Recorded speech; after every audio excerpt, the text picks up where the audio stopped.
क्रोध करना सही नहीं है। जब ये हमारे नियंत्रण से बाहर हो जाता है, तब ये जीवन में नकारात्मक प्रभाव ही छोड़ता है। नीचे क्रोध करने के प्रमुख नुकसान बताए गए हैं। 1, मानसिक शांति नष्ट हो जाती है। क्रोध के समय मन बेचैन हो जाता है। सोचना, समझना और निर्णय लेना कठिन हो जाता है। धीरे-धीरे मन तनावग्रस्त हो जाता है। 2, रिश्तों में दूरी पैदा होती है। क्रोध के समय कहा गया एक गलत शब्द भी रिश्तों को तोड़ सकता है। प्यार, सम्मान और विश्वास क्रोध से कमजोर पड़ जाते हैं। 3, सोचने समझने की क्षमता कम हो जाती है। क्रोध के समय इंसान भावनाओं से चलता है, बुद्धि से नहीं। इससे गलत फैसले लिए जाते हैं जिनका पछतावा बाद में होता है। 4, स्वास्थ्य पर बुरा असर पड़ता है। लगातार क्रोध करने से ब्लड प्रेशर बढ़ता है, दिल की बीमारी का खतरा बढ़ता है, माइग्रेन और सिर दर्द होता है, नींद खराब होती है। 5, ऊर्जा और समय बर्बाद होता है। क्रोध में ना हम आगे बढ़ते हैं, ना कुछ सीखते हैं। जो समय और ऊर्जा कुछ अच्छा करने में खर्च हो सकती थी, वो नकारात्मकता में खो जाती है। 6, व्यक्ति की छवि खराब होती है। लोग गुस्से वाले व्यक्तियों से दूरी बनाकर रखते हैं। धीरे धीरे इंसान अकेला पड़ने लगता है। 7, आत्मिक व आध्यात्मिक प्रगति रुक जाती है। क्रोध मन, बुद्धि और आत्मा को अंधेरा कर देता है। जहाँ क्रोध होता है, वहाँ शांति, प्रेम और ईश्वर की अनुभूति कम हो जाती है।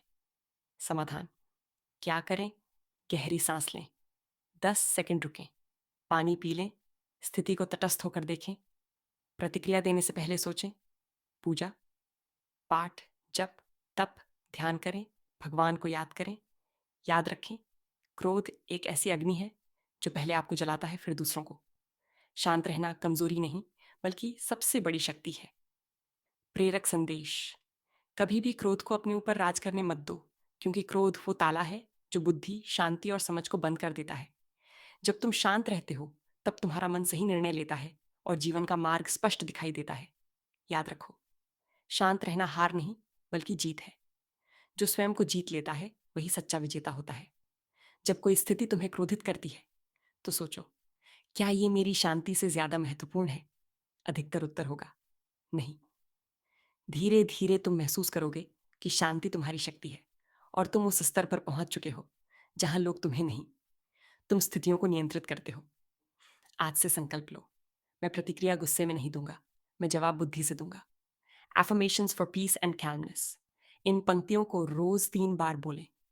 मैं शांत हूं, मैं अपने भावनाओं पर नियंत्रण रखती हूँ। मेरा मन साफ, शांत और स्थिर है। मैं हर स्थिति को समझदारी और धैर्य से संभालता संभालती हूँ। क्रोध मुझे नियंत्रित नहीं करता, मैं अपने मन को नियंत्रित करती हूँ। मैं प्रेम, शांति और सकारात्मक ऊर्जा से भरा भरी हूँ। मेरी मौन और मेरी मुस्कान मेरी सबसे बड़ी शक्ति है। अंत में एक बात: क्रोध में बोलो तो शब्द चोट करते हैं, और प्रेम में बोलो तो वही शब्द चमत्कार करते हैं।